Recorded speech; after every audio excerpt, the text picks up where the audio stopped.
Hey, it's Eric G. Around the House is sponsored by Baldwin Hardware.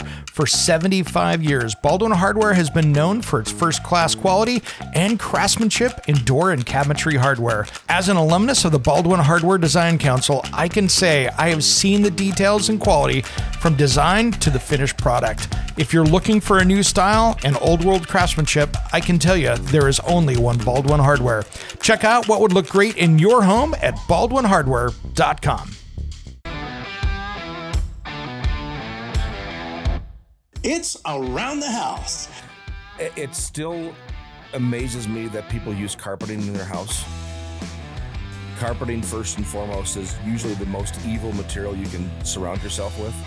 Now, I'll tell all my clients, 90% of the chemical off-gassing inside of a home will come from the things you touch after you're living in the space. Flooring is number one because it's a large area you're dealing with, and it's usually a thicker material, so thicker materials will off-gas longer. When it comes to remodeling and renovating your home, there is a lot to know, but we've got you covered. This is Around the House. Hey guys, Eric G from Around the House Show. I am enjoying an R&R weekend, getting some rest, and we have a great best of episode here with myself, my former co-host Caroline Blazovsky, America's Healthy Home expert, and of course, Healthy Home expert Andrew Pace. You don't want to miss this one. It's a classic and it's a good one. Let's talk healthy homes. Welcome to Around the House with Eric G and Caroline B, where we talk home improvement, healthy homes, interior design every single weekend. Thanks for joining us today.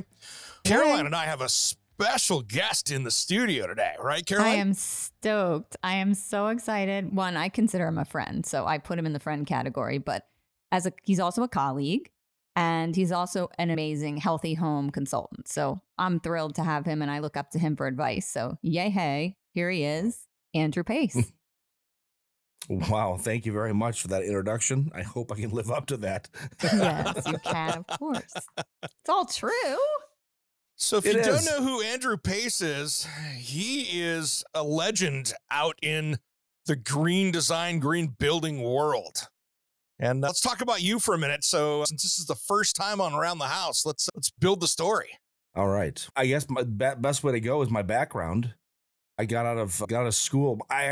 My family has owned a commercial construction material supply company that dates back to 1937 here in Wisconsin. And so growing up around the dinner table, we didn't really talk about school and sports and things like that. We talked about architects and contractors and projects. So I learned at an early age all about the industry. And so get out of school, what do I want to do? I want to work for the family business. And I convinced my father that I would be a good addition to the company. He was really encouraging me to spread my wings and do whatever I want to do. But I honestly just had this desire to be in the world of commercial architecture and design. Nice. My first gig, my first big job as a product representative was to work with engineers and concrete contractors to specify and supply these really high-tech concrete coatings. Nice. For below-grade parking structures, for animal clinics, for airplane hangars. And I was supplying the material for a below-grade parking structure in Milwaukee, about 3 floors of parking below a 16-story condo complex. And this is 1992. So we all thought water-based meant safe, right? That's how it started out. Yeah, absolutely. That's what we thought. And so we still took precautions. We put up the plastic. We covered up all the air ducts just to make sure that no dust and no chemical fumes went throughout the building. After the primer coat was applied, we started getting phone calls from people living in the condos above. Now, it wasn't like one of these psychosomatic reactions because they saw cans being opened. They couldn't see a thing. They just complained about the fumes. Yeah. one of the condos was owned by a U.S. senator. who happened to have his Milwaukee office right there in that condo building. And he complained. It's never good. That's never good when you have those guys complaining. No, I don't want to be on some list. I think the big event that happened was we actually had 3 of our own workers rush to the hospital because of inhalation complications. Oh.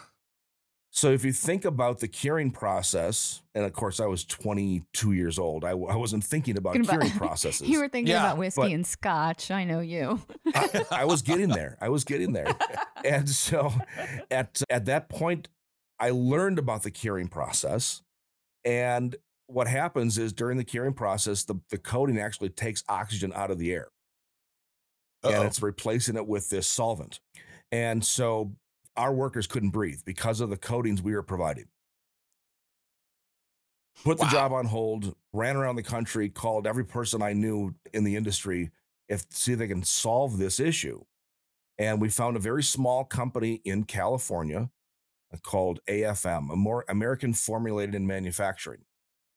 And AFM made coatings, all types of paints and coatings, specifically for people with what was called multiple chemical sensitivity.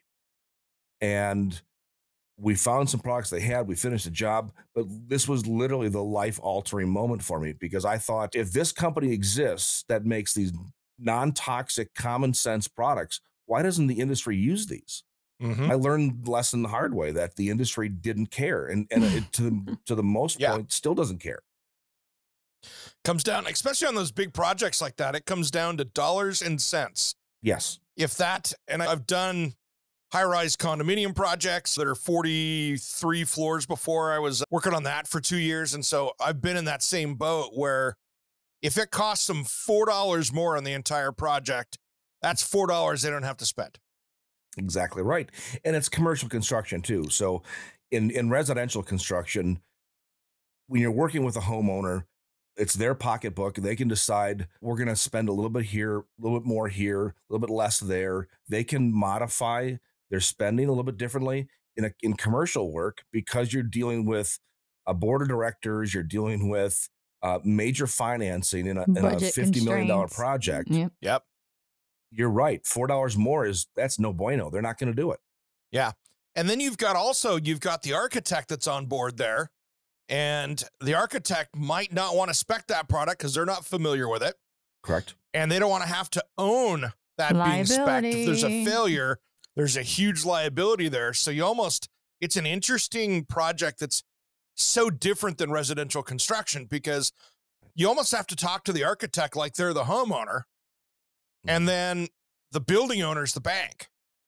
And then you got to have the contractor that's got to at least approve that. So it's an interesting mix. I've been in more than plenty of those meetings when I've been sitting there having that debate that you were probably having with that kind of stuff, and everybody's pointing fingers. It's an interesting way to go.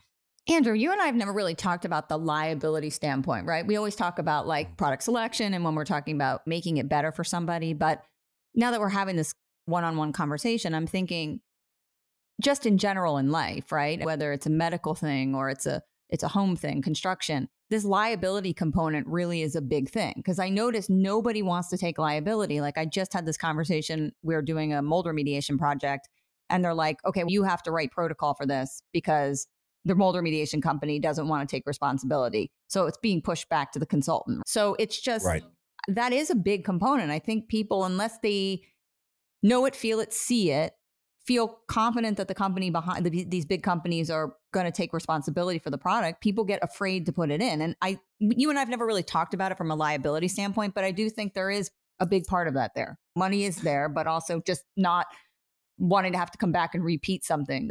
People get afraid to try. I think the liability issue all across the board is a huge component of this, and is the reason why most of these technologies really don't get promoted better. Think of the liability from the standpoint of an interior designer who specifies carpeting for a project. Look at it on the flip side. If somebody down the road should get sick and it gets tied into the carpet because of the off-gas in the carpet, they're part of that liability stream, right? However, the way we look at things right now is, what if it fails? Right, Who's responsible exactly. if it fails? Yeah. They don't care if it makes you sick. It could be the last. Right. Because You it's know, when- very when, hard from a medical standpoint, though, to tie things together. I've seen this with clients. is. I've had clients who had exposures, went to court, there was a death involved, and my clients were bankrupt trying to prove that their wife, no matter how much evidence we put forth, that this person died from mold exposure in combination with VOC exposure in combination with pesticide exposure, right? I see them spend their whole life savings to fight, even though we know that this played a part in the death. It's next to impossible to prove. So that's why they don't worry about it. But they do worry about it failing because it seems to be an easier case to prove. Does that make sense? It makes tons of sense, because anything that has to do with medical liability, and you're talking about years of court cases, and if you're going to find the correct medical professionals who will actually be a witness, expert witness, exactly. So I look at when Johns Manville came out with formaldehyde-free fiberglass insulation, what was that, 10 years ago? Within the first month of them bringing this out, they had a buy full-page ad in the trade publication saying, "We didn't do this for any health reasons. We didn't. We did this because it's a better resin, it's more affordable, it's more sustainable. But don't worry, formaldehyde's fine." Yeah, it's crazy. It's crazy how that stuff gets laid out in the media and how they want to have that stuff in their PR campaign sometimes. Right. But it comes down to, yes, liability for who's responsible if what was chosen doesn't work. But we look at it more so as liability of specifying materials or using materials that are known to be dangerous. Why do we continue to use these things? But this is the industry we're in. So, Andrew, what are you seeing now as far as some of the most toxic stuff going into residential construction right now inside the house? Is there something right now that's really making your red warning lights go off right now? Is there stuff that you go, wow, this is crazy? It still amazes me that people use carpeting in their house. Yep. Carpeting, first and foremost, is usually the most evil material you can surround yourself with. Yep. Now, I'll tell all my clients, 90% of the chemical off-gassing inside of a home will come from the things you touch after you're living in the space. Flooring is number one, because it's a large area you're dealing with. Yep. And it's usually a thicker material, so thicker materials will off-gas longer. And then you have your walls, your wall finishes, paints and coatings. Cabinetry. Cabinetry is a huge one that is, again, not people don't think about too much, but every time you open up a cabinet to grab a plate, you get that big rush of formaldehyde right in the face. Yep. And then your own personal furnishings, your furniture, your window treatments, things like that. That last 10% is behind the wall. It's under the floor. It's things that you only have one shot at. So when you're building the home and you're really concerned about chemical sensitivity and chemical off-gassing, you've got to make the right choices. But at the end of the day, that's only responsible for 10% of the overall load that you're going to face inside of the home. Gotcha. So we really focus on that 90%. And just so people know too, like paint, for example, when you paint, and we can talk about this, Eric and I've talked about this briefly. There's no such thing as a low VOC paint. It doesn't exist. They can market it as a low VOC, but that's all marketing. So you're always going to get volatile organic compounds that come off painting. And when you paint, these things stay around for 18 months. So if you're one of those people that likes to change your color in your house, like you change your shoes, you're in for a big chemical load just because you keep painting all the time. So it's important for people to realize, even though you're not smelling something anymore and necessarily that big impact that you smell in the first week is maybe gone and you don't have that anymore, that doesn't mean the chemicals aren't still there affecting you. So they stay around for a long time. Right. Exactly right. And this is probably going to blow the minds of some people listening today. The only reason why VOCs are regulated by the EPA is because of outdoor air pollution. Mm-hmm. Yep. There is no regulation on the books for VOCs based on human health concerns. So in the mid-90s with the VOC regulations, they started reducing the amount of VOCs being manufactured by the paint companies, kind of like the CAFE standards for automobiles. Yep. Overall, a paint company has to reduce their manufactured VOCs by X amount, which still allows them to make the really high VOC stuff because it averages out to be at that level it needs to be at. Inside of a home, a VOC which is a volatile organic compound, any carbon-based molecule that's readily vaporized at room temperature that could react with nitrogen and UV to create low-level smog. Inside of a home, there isn't enough UV and there's not enough nitrogen to create smog. So the VOCs are irrelevant. Now, the toxicity of those VOCs, that's the key.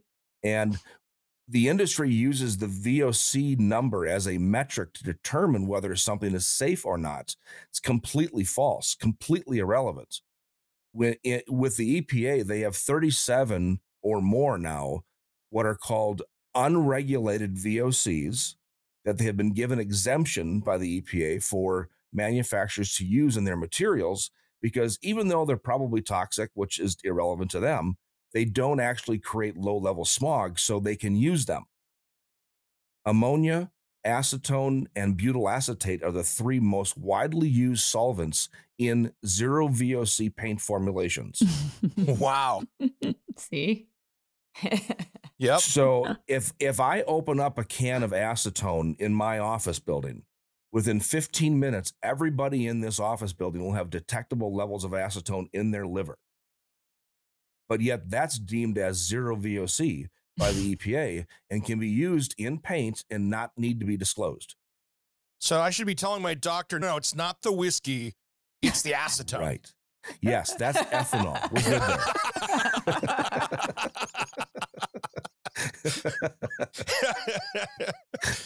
We need okay, it, Doc. levity. Okay, yep, I'm gonna have to start doing less painting and more drinking. So, See, with that house you Eric just painted his whole house. That's his problem. Yep. Or formulate a new paint made from whiskey. Oh, Nice. There we go. But the problem is that I'd be out there as I'm spraying it going like this with my mouth open. I don't need no mask. Okay, so just to bring some light, because we're talking about a real serious topic, but we always have to talk about fun on the show. So we're going to talk about, because we're talking about whiskey right now. Andrew, besides being this incredible environmental consultant that wants to save the world, has a passion, because we all have passions. There's Eric with his passion back there. Chug-a-lug. So Andrew has a passion, so I'll let him tell you what it is. And this is a passion of Eric's. It's not necessarily a passion of mine, but I think they're going to teach me a little bit today, so it's good. So tell us. So when I started my career in healthy home consulting and material supply, I became a student that I've never been before. I wanted to research and learn everything I could possibly learn about chemistry, about building materials, how things go together. After doing this now for 30 years, I'm still learning every single day. But I am just a sponge for information. Nice. Back in 1995, 96, I was elected president of one of the largest commercial architectural associations in Wisconsin. And I was the youngest president ever in the country for this organization. And I remember at the installation dinner, somebody asked if they could buy me a drink. And I said, oh, sure, I'd love to have something. And I looked quickly at the back of the bar to see if I recognized anything, because I wasn't going to order a Bud Light or something. I wanted to be a little more highbrow. There goes Eric. He's ready. So I looked at the back of the bar and I said, yeah, I'll take a Dewar's and water. A Dewar's is a type of blended scotch. And I thought, I'm going to look cool. I'm going to be drinking a Dewar's and water. I have no idea what it tastes like, but it doesn't matter. I loved it. Fell in love with it. Yep. And it was all, I was going to say downhill, but it was actually uphill from there, because I learned so much.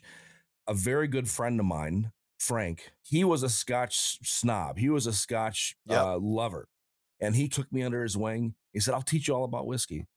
Now, all these years later, he and I and our wives have been to Scotland several times. We actually went through all the courses and the training to become Scotch whiskey sommeliers.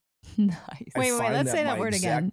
Hold on, say that word. Scotch. A Scotch whiskey sommelier. Wow. Nice. See, he's not just an environmental consultant. We get to the nitty gritty in this show. We just don't let you come on and talk about your career. That's boring. We need to know exactly who you are. And check this out. Well, it's my desire to learn more. It's my desire to dig deep into things. And I find that my passion and my love for helping my clients live in a healthy home, I have the exact same passion for sharing things that I've learned with others.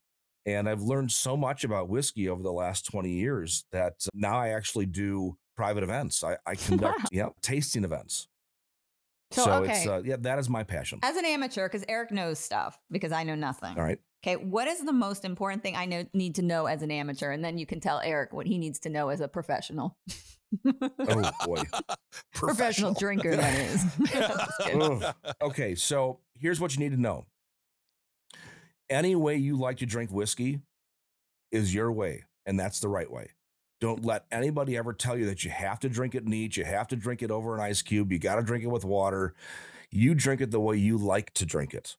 Nice. And I remember when I was getting my certificate, the woman who was conducting the last course, she was from Poland, and she drank her whiskey with lemonade. That sounds good. The way I love lemonade. Drinking oh my God, I love lemonade. High-end Scotch whiskey mixed with lemonade. Awesome. So who am I to judge to say that's not right? Yeah.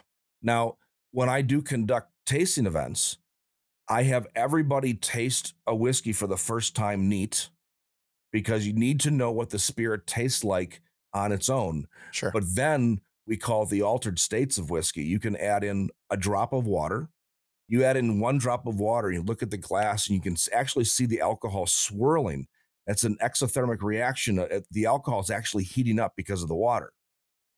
And what will happen is the ethanol will start to leave the glass, and you'll get hit with these base notes of what the whiskey actually is. Oh, you mean the VOCs are leaving the glass? Exactly. They are, but no smog. Correct. So, but then you'll find your sweet spot. You'll find it where it actually is good for you on your palate. Yep. Now, at any given moment, there are over 3,000 different bottles of Scotch whiskey alone for sale in the world. 3,000 different expressions. And that's only from 115 distilleries. Yeah. Here in the United States, we've got close to 1,500 whiskey distilleries. Oh, yeah. So this number is going up rapidly. Yeah, I'm lucky. My freezer in my fridge is the LG one that comes out and gives the little clear golf ball sized ice cubes, which is cool. It's perfect. That is cool. That ice maker kicks it out right underneath it, so it's very easy to go in there and grab one of those whiskey balls and throw it in the glass, and then it gives that slow melt. And I'm not watering stuff down too much. Exactly. And that's the thing. I may be a Scotch whiskey sommelier. I'm also a bourbon executive. Nice. So I've done all the training for bourbon as well. And I appreciate them both. And I find that bourbon, because that's basically, it's corn based. Mm-hmm. And so corn ethanol is actually just a little bit hotter on the palate than the alcohol you get from barley, which is Scotch whiskey. And so this is why most people will drink bourbon over a glass of ice, because that ice cube, as it melts, will actually provide that same exothermic reaction. The colder the spirit is, the more shut down the alcohol is. But though there are whiskey purists that say you got to drink it neat, because if you don't experience that Kentucky hug, you're not really getting a good drink of whiskey. Very true. Very true. But yeah, it's man, there are so many great whiskeys out there. I'm much more of a bourbon guy, but I have no problem with a neat glass of Scotch either. So, right. Which is actually interesting, because I would say of those who I've known over the years, people who are bourbon drinkers and started with bourbon typically don't gravitate to Scotch. And that's because they already found that what I call that literal sweet spot. Bourbon is a little sweeter because corn alcohol is sweeter. Yep. People who are Scotch whiskey drinkers have a tendency to go, whatever you're pouring, I'll take. Yeah. But see, I started with Scotch. That's why.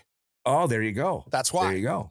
So I love Scotch, and then got into some really good bourbons and enjoyed it that way. So that's how I slid into that. So you're 100% right, because that's the way I went with it. See, we learn stuff all the time on the show. It's amazing. And there's some good, inexpensive. You don't have to go crazy with good whiskey out there. There's some great, inexpensive whiskeys out there. You don't have to go spend a ton of money for stuff out there, whether it's Scotch or bourbon or whatever you're doing. Oh, agreed. But agreed. If in the bourbon world, if you're spending more than $50 a bottle, you're overspending. Yeah. In Scotch whiskey, it's a little bit different, but you're looking at, I won't say how much I've spent for bottles of whiskey, but for Scotch, I got a bottle Yeah, I got a bottle right here. Ooh. The Oban Little Bay. Yep. I think I paid $28 for. Yeah. And it is comparable to some $100 plus whiskeys I've had. It's just a fantastic value. Nice. What is that called? I know nothing about what is Oban. that called? Oban yeah. Little Bay. Yeah. Oban. They're a great value. Oh, yeah. It's the type of whiskey that's called a NAS or a non-age statement. So in Scotch whiskey, it's got to be minimum 3 years old to be legally called Scotch. Mm-hmm. But they don't have to put the age statement on the label if they don't want to. If they do put an age statement, like a 12-year-old Glenlivet, that means that the youngest spirit in the bottle is 12 years old. The oldest can be 100 years old. So it's a big push now in the Scotch whiskey industry to use what are called no age statements, because it allows people to taste whiskeys all over the board without getting influenced by an age statement, thinking it's going to be better because it's older. Yeah, that makes sense. Yeah, because if I'm looking on the shelf and I'm like, oh, there's a 12, there's a 15, there's an 18. What? Let's go with the 18 because it's not that much more, and without even taking into account the actual taste. Exactly. I did a tasting at Macallan several years ago, and we had anything up to from a new make all the way up to a 25-year-old. And I think the 18-year-old was our favorite. The 21 and the 25 just didn't taste right. So it doesn't necessarily mean the older the better. It just means more expensive. Yeah. I've had to maintain that for so much longer, and you've just got so much more labor and time in it. Exactly right. I'd like to know your top 5 favorite products right now that can go into a home, so that you think when someone's doing a remodeling project, they're going to put the healthiest products in. Do you have 5 favorites? And it doesn't have to be 5. Oh, boy. Calling you on the spot. Okay. But it could be a flooring. It could be wall material, maybe a caulk, maybe paint. So shot and then 5 favorites. I can do that. Do I get to drink while I'm giving my 5? Yeah, yeah. And I want to see I want to see what Eric's got over there. Eric, for some reason, I can't see you full bore. I need to be able to see you. Oh, there we go. Well, I've got it. I want to see reaction. I have it in my coffee right now is what I've got. So yes. And what do you have in your coffee? There you go. I've got the Buffalo Trace, their creamer basically. It's that stuff's so good. Oh, it's affectionately called the cream in your coffee because it's like Irish cream but made with bourbon. Yes. I'd like that. Fantastic. That's sweet. Is that sweet? Oh, then. Oh yeah. I'm your girl. It's good. Oh yeah. Yeah, it's good. And that over ice cream is good for a little dessert. Yeah. Oh, Eric, I'm cheating that way. I'm cheating that way because I got home like 6 hours ago from a going away party last night. So Eric's been partying for 24 hours straight. Yeah. So I had to hit the brakes on something. So Eric was in Eric was in rock bands in Seattle. So he played bass. Really? Mm-hmm. Yep. Oh, fantastic. So he's a champion partier. Oh, yeah. Yeah. He comes from expert good level. stock. That's why I love him. See, I sang in a heavy metal band in high school. Oh. Yeah. But we were just doing covers of Iron Maiden and Black Sabbath. Maybe that's where the whiskey love started. There we go. There Probably we go. Jack Daniels. Yeah, exactly. These boys. Michael Anthony. So what you drinking there? That looks good. So this is the Oban Little Bay. This is actually it's a Glencairn glass, but it's black. It's completely opaque so that I do a lot of blind tastings. People want to get like descriptions of whiskeys. And if you pour them out blind and taste them without being able to see the spirit, you won't be affected by what the color should be imparting the flavor. Gotcha. And so this is what I use in my office. Like that. That's cool, isn't it? Yeah. Looks rock starish. It is very much. I'm all for the rock star. We can toast David Lee Roth because he retired. So there we go. Toast up to David. That's right.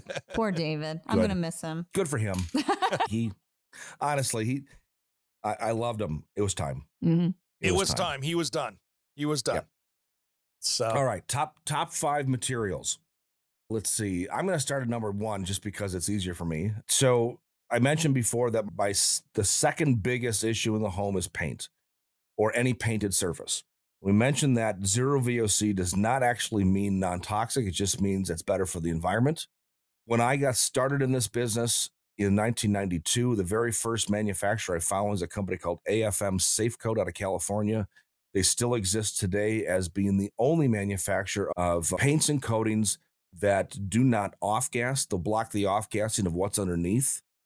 I can't tell you how often we get phone calls on a daily basis from people saying, I used XYZ's paint 6 years ago or 6 months ago, and it's still off-gas and I can't live in my house. So we'll put 2 coats of Safe Coat on and they can move in the next day. Wow. Yeah. And so AFM Safe Coat out of San Diego, they still exist today, I think is one of the best values in paint. The downside is you can't just run down to the hardware store or the local paint store to get it. Most of the paint that's available is online. There are some stores across the country that carry it, but most of it's being sold online. So it's difficult to get. Okay. Compared to going down to Walmart or Sherwin-Williams and getting your paint. But it's definitely worth it. And color choices, I think you're more limited too. They have less color choices. It used to be, but they have a fan deck now of about 1,400 colors. Oh, that's great. And they'll match any other paint brand. Cool. Yep. Nice.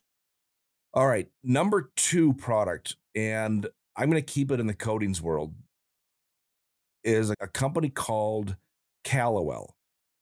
Caliwel. Caliwell is a coating that was developed probably 15 plus years ago. It is a latex coating, which means water-based acrylic, but it uses a very high amount of calcium hydroxide or lime in the mix. What happens is lime raises the pH to a level of about 13. Wow. At that high of a pH, mold cannot sustain. I was going to say nothing's growing in that. Think of farmers years ago. They used to lime wash their barns once a year to get rid of the mold. Caliwell invented a way to actually partially encapsulate that lime with acrylic so that the top end still stays open and active, but it doesn't necessarily neutralize right away. Wow. They actually have EPA registrations on their product to be a mildewcide that's effective for a minimum of 6 years. So we use this product to coat all the inside cavities of the exterior wall. Okay. So after you're done sheathing, before insulation or before air sealing, we'll spray all the inside of the OSB or whatever you're using and your studs with Caliwell, because any of the mold spores that may have been on the wood prior to installation aren't going to be fed by the moisture in the air and if it is, it's going to die off because of the Caliwell. Sure. It's very inexpensive insurance to make sure that you're not going to have mold on those exterior walls. Nice. Do you run into any issues with that 13 pH and like metal brackets and things like that? Are there any issues with corrosion and things like that happening, or is it all pretty good? It's all good. We actually haven't seen that because, again, it's going to be on the inside as opposed to going onto the outside where you might have some of those Simpson plates. Exactly.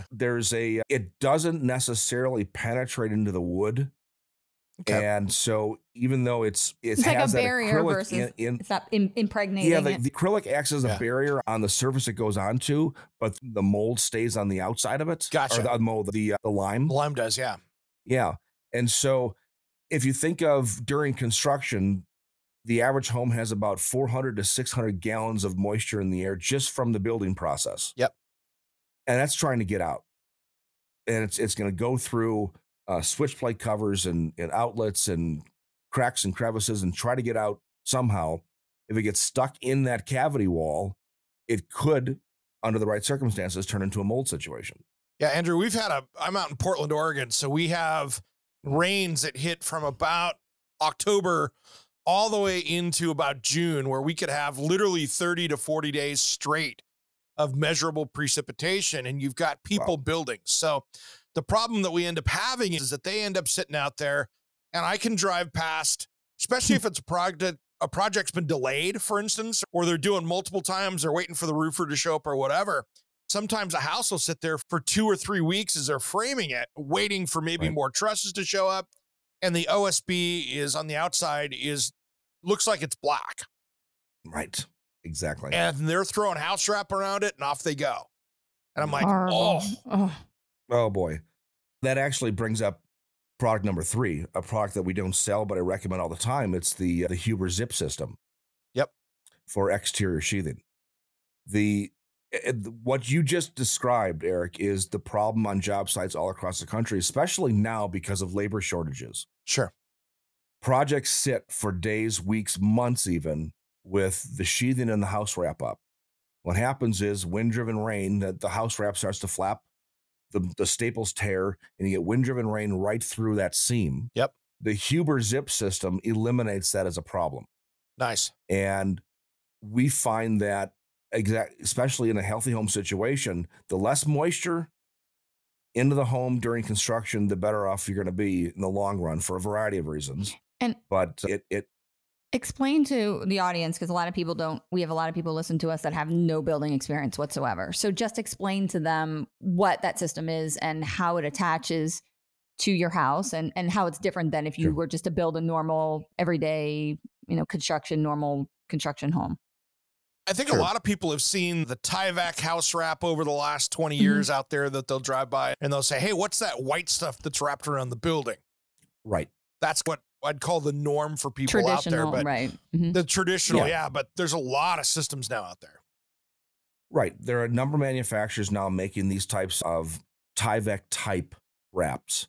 And the idea of it is it allows vapor transmission, but doesn't allow rain to get in through it. Now, the problem we have is at those seams. When those seams flap in the wind and you get wind-driven rain through it, or snow, in our case up here in Wisconsin, you get snow blowing through those seams. Yep. When you're framing a home, your exterior frame, whether it's 2x4, 2x6, if you're just doing a traditional wood stud, on the outside, you're using a sheathing material. Typically, that's going to be a exterior grade plywood or an OSB, and then you cover it with one of these building wraps.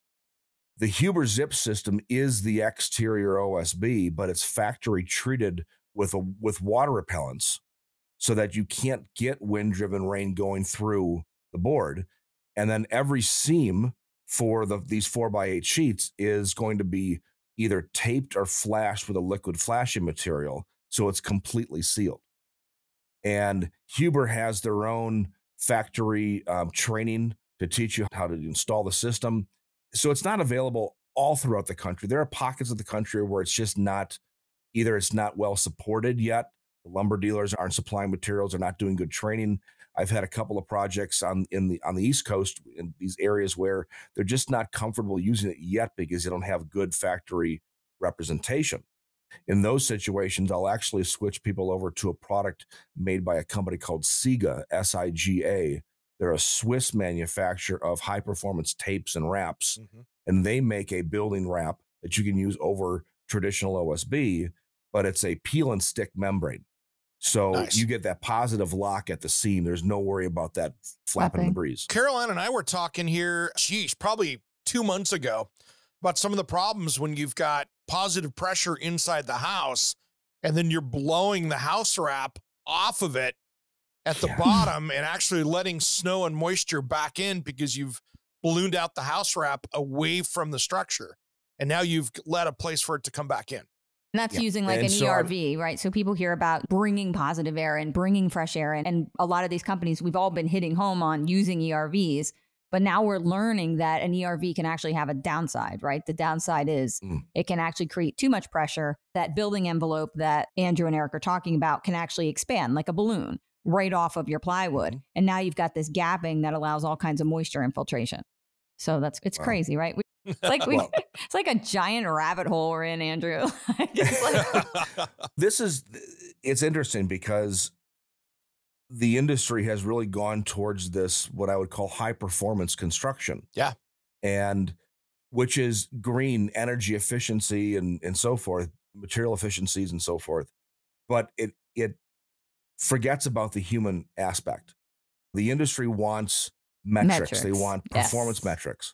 That's all. Now, common sense tells you that a home built 100 years ago that has gaps and holes everywhere is going to be the least energy efficient building you live in, but it's probably going to be the healthiest because you are getting fresh air. You're not getting moisture locked in a cavity wall because that cavity wall probably was brick and stucco and there's no insulation. So there's got to be a happy medium. Sure. And so I actually do find that in the building industry, there is a bumping of heads between the high performance home builders and the healthy home builders, because you'd think the two would have the same goal, but they're really different. Yeah, absolutely. You're seeing, even in the construction side of things, you're seeing where you're using engineered studs now, where you're trying to stop the thermal breaks. So you're going to a 24-inch on-center construction, and you're seeing a lot of different stuff going on. But then you've got other people going, now you're just putting in a glued together product that's not just a natural piece of wood in there. So there's this back and forth with some of this stuff going, oh, I don't want to put that glued together stuff on every single 2x4, for instance. Exactly. Now, what I will say is sometimes you have to take a step forwards to take two, or step backwards to take two steps forwards, right? Sometimes you have to use something that may have some synthetic materials in it, but at the end of the day, it's going to be a better project for it, longer lasting, healthier for the occupant, so forth. Probably my number 4 product that I would have people look at is an older technology that's becoming more popular again. It's insulated concrete form construction, ICF construction. Built my mom's house out of that. My mom and dad's house out of that. I know fabulous. it well. Now, 15 years ago, ICF construction was getting very popular, but the cost of wood was so cheap that the building associations just said, you know what, we're not going to bother with that. It's going to make us look too expensive. The home builders didn't want to promote it. But now with wood still at a very high price for framing lumber, it's actually very cost effective to build insulated concrete form. And what that is, if you're not familiar with it, it's essentially building a house out of Lego blocks that are hollow. Yep. These are styrofoam type or expanded polystyrene foam blocks that are hollow in the middle. And after you build the wall and all the walls around the house, you fill it full of concrete. Inside of those blocks, you're going to have a furring strip or a nailer every 16 inches uncentered, the way the industry is used to. So on the outside of the house, you're going to install your siding. On the inside, you're going to put up your drywall. There's no Tyvek or building wrap needed. There's no additional insulation needed. Yep. It completely eliminates that thermal bridging, because now you don't have any way for that in the middle of winter for the heat on the inside of the home to transfer to the outside or somewhere in the middle and cause condensation. Yeah. Back in the day, it was about 10% more expensive. Right now, it's about the same price. Yeah, it's interesting. It is the quietest house I've ever been in. Right across the street from my mom's house is an elementary school, and there are buses that are diesel and school bells. And one, it's probably the most energy efficient house that I've actually seen too, because her heating and cooling costs are near zero. She could say that house just is so efficient and it's so quiet. If you were building, you could build an ICF house next to a freeway and you wouldn't have that sound go through, especially if you put in better windows and things like that that were designed for noisy areas. You'd never know it. Right. Exactly. There was a house built a few miles away from my house next to a set of railroad tracks. And I was touring that house with a train going by. I didn't even know it. Yep. Now I saw a DIY project where somebody decided to do it and build themselves. And I saw one issue that they had with it. And they were out there pouring concrete. Mud was there, and it was about a 30-mile-an-hour wind going. And they had a bowed wall. Oh, yeah. Because it was like a sail. And you could see afterwards that they had not managed that well. And they had they were out a couple inches in the middle of this wall because it had bowed in with the prevailing winds going in there. And I was like, oh, that's a problem. And that's actually one of the reasons why the ICF didn't take off years ago, is because think of the knowledge base you need to build a concrete wall. You have to have somebody who knows framing, who knows the dynamics of concrete. And those two are two different trades. No question. And so it takes somebody who's an engineer who has brought up their own crew as apprentices and taught them how to do it the correct way. And it takes a while to teach that. Yeah, no question. No question.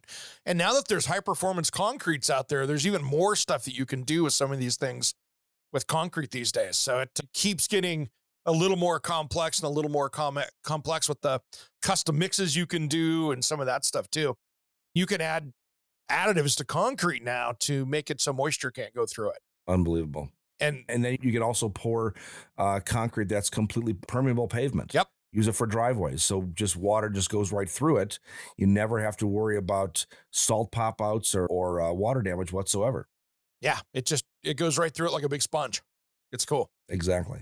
Yeah. That's a good So one. I think that's 4. I think Yep, number 5 for me. Number 5 for me would probably be along the lines of flooring materials. I have sold wood floors. Matter of fact, back in the early 90s, the only flooring material that I knew of that was being manufactured worldwide that was actually completely non-toxic was a product called Forbo Marmoleum. Yeah, Oh, yeah. Forbo. I've used it. Me too. That's right. Yep. Old-fashioned linoleum. Yep. And here, this is the sheet flooring material made from pine resin, wood flour, pigments spread onto a jute backing, right? Linseed oil. Yep. And when people say that the word linoleum, most people actually believe it's vinyl. No question. But the word linoleum actually means linseed and jute. Mm-hmm. And this product is still being made today the way it was made 150 years ago. Yeah, I did a kitchen with that here probably 5 years ago for a client that I designed out, and we used the green apple color. If I was going to, turned out awesome in this kitchen. So it's like a giant Jolly Rancher. Yeah, it was Jolly Rancher green, and they loved it. It was a kind of a vintage house where we wanted to go for that 40s, 50s look with it, and it turned out awesome. But easy stuff to put down. You got to know that. You have to have somebody that knows what they're doing. But it's a wonderful product. And now, as you experience with it, they have some pretty wild colors, right? I have to tell my clients, be very careful on the color you choose because this floor will probably last as long as the house itself. Yep. That's what they love. I had a client that did in a kitchen, they did half bright yellow and half bright red, and they met right in the middle in a zigzag pattern. And she said they wanted to wake up every morning and go to the kitchen and just be energized. And they certainly were. It's like the University of Southern California, my alma mater colors. Let's wake up every day and be like, fight on. Oh my God. What I love about it is it's naturally antibacterial, naturally anti-static. You're not adding any other microban or anything else on there that's causing a formaldehyde problem. It's naturally antibacterial because of the linseed oil that oxidizes off it over time. So just a very safe material, very effective, very durable. And again, it's being made today the same way it was 150 years ago. They didn't alter their manufacturing process just to jump on the green bandwagon. This is the way it's always been. They were already there, so they didn't have to. Yeah. Exactly. That's the beauty of that. Exactly. Oh, that is great flooring. And what is there stuff that you're seeing out there now that is starting to get on the healthier side with flooring? Because you know how there's luxury vinyl planks and tiles and all that stuff out there that has been really cruising past what I called the old Pergo laminate floor gymnasium sounding home stuff that we had 20 years ago. So there's 2 products that came out in the last few years that I've actually loved now. And one is there's a company called Cali Bamboo out of California. And Cali Bamboo came out with their version of luxury vinyl plank. It was the Cali Vinyl Pro, it was called, used that limestone core. Yep. And because it doesn't contain MDF, there's no worry of any urea formaldehyde coming off. Plus, it doesn't warp the way some of that older stuff did. Mm-hmm. So that's been a huge, huge product for us. I probably have that product installed now in about 200 health houses across the country. And these are homes that are being built or remodeled for people with extreme sensitivities. And if they can tolerate that product, we all can. So I've got a question on the stone core flooring for you that I've been trying to research, and I haven't found the answers yet. I've seen some installers out there, instead of cutting and snapping this stuff, they're throwing it on their saw. Mm-hmm. Are we getting into a silica problem when you've got a stone core material and somebody's using a saw with no dust collection on it out on a job site? I'm curious to see if we're running into any unknown silica problems. That's a great question because just about anything that's cementitious will contain silica. Right. And it's probably going to come down to the actual composition. Most of this is it's called SPC. It's a stone plastic composition. They usually use limestone because it's easily powdered, but I don't know what the silica level is in limestone versus just say a typical cement. However, I do recommend for my clients that all pieces be cut outside, not in the house, so it's not lingering for any period of time. That dust can linger for 2 years after a project. Yep.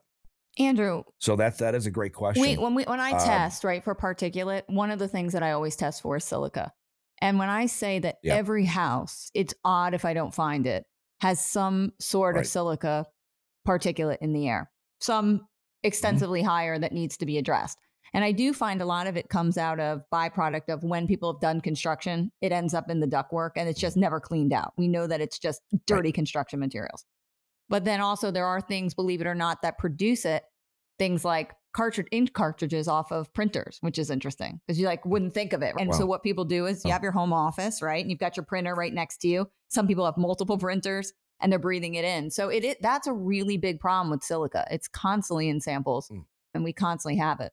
So yeah, I've called 2 flooring manufacturers, and none of them are Cali, but I've called 2 name brand flooring manufacturers and talked to their tech department, and they go, "Yeah, I don't know. We've never looked for it." I had this dead phone. Are you there? Hello?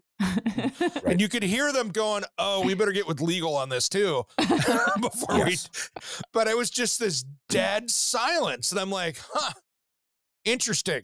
Nobody knows." You've obviously asked a question that they weren't prepared for. Yeah. But these are things that we have to ask. And this is, as all of us here, we are, if anything, we're scientists as well. And we're trying to help our clients live in healthier homes, but we have to do this research for them. And that's what I get paid for. I do consulting on projects all over the world. And yesterday, I took a call from somebody in Israel. I had a call with somebody in Barcelona and then a few here in the States. Everybody has the same question. How do I live in a healthy home? How do I find a healthy apartment? Or how do I do this without poisoning my kid? Yeah.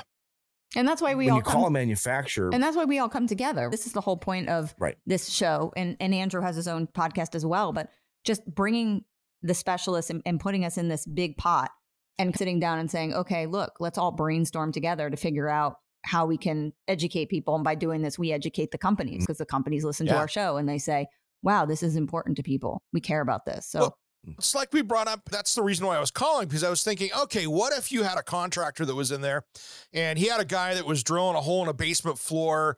Somebody called him in on it and the OSHA guys show up and all of a sudden he's got a silica dust complaint.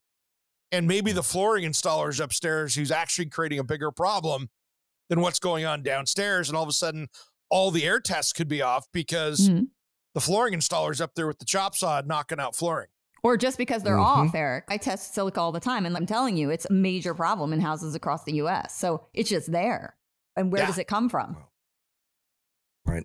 So, that was my little stump the expert questions that I had with the flooring manufacturers, because nobody has any idea on that stuff yet, which I think that'll be a upcoming question for many of them as I keep asking those questions. It will. No, I love that. I love that. And I certainly will reach out to the folks that I know at Cali to ask that same question. And it's up to us. It's up to people like us to ask these questions, because homeowners don't have the connections. They don't know the general lingo to get through a conversation. I had a customer several years ago who questioned the Knauf brand of formaldehyde-free fiberglass insulation and wanted to know, because they actually produce a declare label. It tells us what all the ingredients are in their product. And it says mineral oil is one of their ingredients. It's sand, glass, and mineral oil, the 3 ingredients in Knauf insulation. I actually contacted Knauf and said, you do realize that there is a industrial mineral oil, which is very toxic to humans. And there's also a safe grade, a non-toxic version. Which one are you using? Yeah. And they said, I don't know. Nobody's ever asked that question before.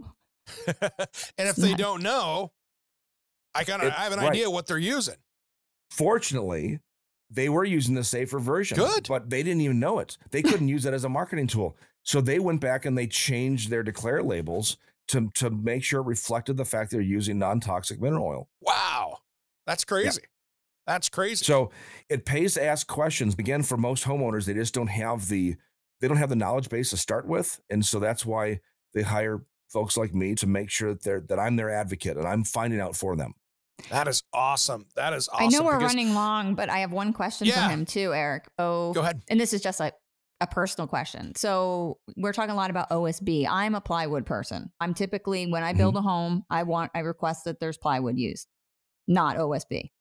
Argument for OSB, argument against. If you have the choice, Andrew, which one do you prefer? And actually, based upon testing that I've done, because I actually do a formaldehyde test called a FRAT test, a formaldehyde release attenuation test. I have tested exterior grades of OSB and plywood. And an exterior grade uses a phenolic resin or phenol formaldehyde in lieu of a urea formaldehyde. Neither of those products release formaldehyde, period. From a human health standpoint, there is no difference. Okay. It comes down to the structural component of the product. And there's some arguments to be made that plywood is more structurally sound than OSB. But I think now with like the Vantech material that Huber makes, we have seen no problems with that, with swelling, using it as a floor sheathing material. I think years ago, the thought process was because plywood has a solid piece of wood on the surface, there's less likely a chance for any of that adhesive to get out via off-gassing. But it really doesn't matter anymore. As long as you're using an exterior grade adhesive, there should be no formaldehyde off-gassing. How about vapor transportation? So, for example, we've always heard that OSB does not permit moisture to transmit as easily as plywood does. So that's always been a concern, and they're saying that will close in the envelope and create higher moisture levels within the house. Yay or nay? Oh boy, that's a good question. I have to admit, my school of thought is I'd rather build a home that is a steel box, completely free of air getting in, except for where I want it to come in. All right. Which is the argument for insulated concrete form construction, because air only comes in where I want it to come in, and therefore it's not going to be a problem in those areas where it's not supposed to come in. So that all said, there is a little difference between plywood and OSB with vapor transmission, but what I'm seeing is the adhesives used to plywood together over time, microscopically, they start to actually come together, like marshmallows pushing together, where it had breathability when it was new. Over time, over a few years, they start to squeeze together and you lose that vapor transmission ability. Gotcha. It's like paint. Yeah. And then the one issue with plywood that you got to be careful with is that those are veneers, and there are holes in veneers. There are voids within a sheet of plywood. And so that's always something that you have to take into account as well, is because those, in certain areas, if there's a fastener there can be a weak spot because you've got this void on the inside of that 1/2 inch or 3/4 inch material. If we were using cabinet grade Baltic birch for sheathing, it'd be a different story. Yeah. It's not 9-ply that you're throwing up there. Exactly.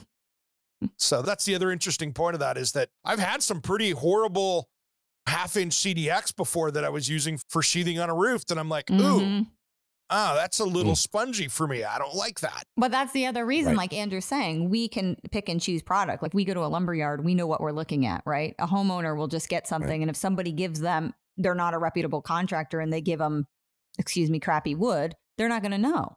And so we can look at it and go, you can take that right back where you got it from. But unfortunately, that's why they need us to advocate for them, for sure. And this is why I say to my clients, we're not striving for perfection. Years ago, we tried to build the perfect, healthy homes. Just everything was perfect. Everything had to be right. Now, I've softened my approach on this because there's got to be some leeway. There's got to be some give and take.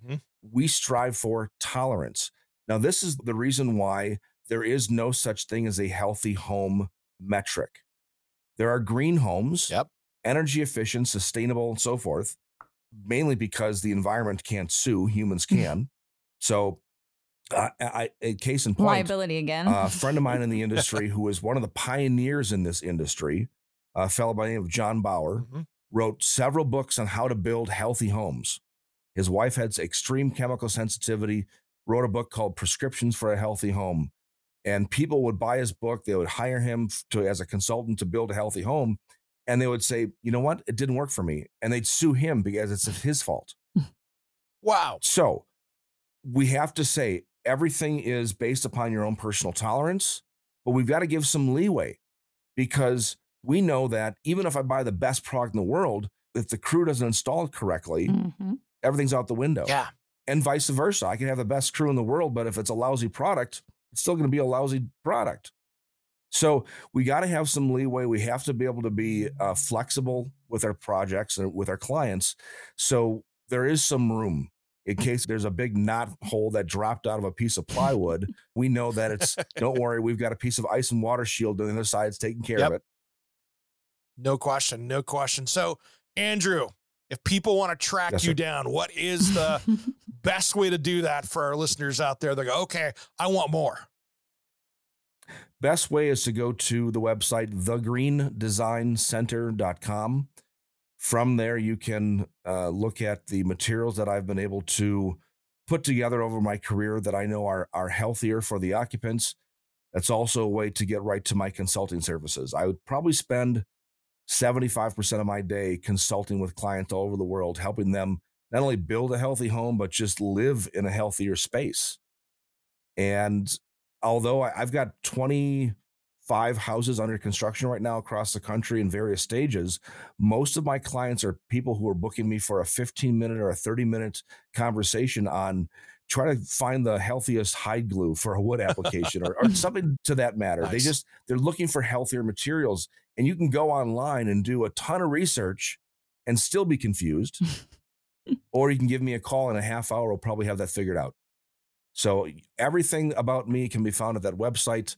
And then certainly links to my podcast and other things that I've done. Let's toss out the name of your podcast out there too. We can cross promote here. Well, thank you. It's called Non-Toxic Environments. 3 words. That's simple. Awesome. That's simple. And you can find it on all the locations you find any podcast. I think you're fabulous. And cheers, guys. Drink your whiskey. You're both fabulous. Yes. I love these guys. I'm very lucky. Cheers. Thank you so much. Thanks for Cheers coming on, Andrew. Thank you, absolutely. Andrew. I'm Eric G. And I'm Caroline B. And you've been listening to Around the House. Unseen and undiscovered. Anywhere beyond the mean. Life is a love song. Let's be lovers. We're all over the radio. Take my hand, I know where to go. All over the radio with you. Hey, it's Eric G with Around the House. Are you looking to grow your business? Need a spokesperson for your company? Maybe an MC for an upcoming trade show? Or maybe you want to up your game and shoot some promotional videos? My team of experts would love to chat with you. Head to AroundTheHouseOnline.com and fill out the Contact Us form, and we'll set something up. Thanks for listening to Around the House.